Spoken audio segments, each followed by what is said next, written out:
Greetings. If you're watching this video, it's probably because you're considering buying these headphones. As is often the case, I received this product free for the purpose of review, but despite that, I'll be completely candid because I shop on Amazon the same way you do, and I certainly don't want unpleasant surprises showing up in the mail. So, a few things. If you haven't looked at this sort of headphone before, these flip back behind your head like this. They've got basically two headphones connected by a cord. And then a couple of slings that go over the outside of your ears to hold them in. I find these relatively, I know a lot of reviewers have complained about being uncomfortable, but these are actually not bad. I like the fact that they actually stay on your ears, though there is some difficulty getting them to stay in the ear canal, at least for me, just because I don't like having a very full ear feeling, so I can't really do the whole, jam the sucker straight into your ear and just leave it there. So I have a little difficulty from that perspective, but if you're accustomed to having your ear canal completely plugged by the earphone, then I think you'd be fine.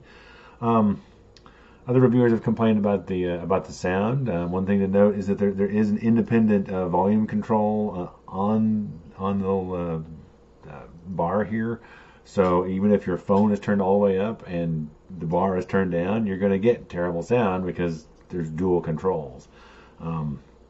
That's unlike a lot of other headphones, so it's not exactly something you would consider to be standard necessarily, but there's also some complaint about the bass being kind of weak, and that is the case. It's a little on the weak side, but most headphones tend toward the idea of really pumping up the bass and making your ears split with it. So this is a reasonable compromise, I think. Last, I did notice some limitation of range. I'll go through a live test here to give you a sense of it. It just starts to hiccup a little bit.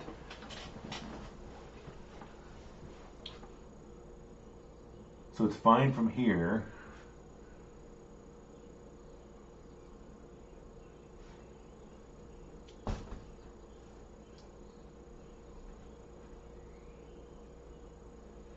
So at about 15 feet, I get an occasional hiccup. And as it turns out, it's not doing it at all now. But before in my earlier testing, by the time I got to the door, things were kind of breaking up a little bit. Not a ton, just a little bit of a hiccup. So just something to keep in mind. If you don't need to have that kind of range, then nothing to worry about because it's pretty solid from this distance. So. At any rate, I hope that's helpful. If it's not, leave me a comment. Let me know what it is I need to be telling you about these suckers. And until next time, happy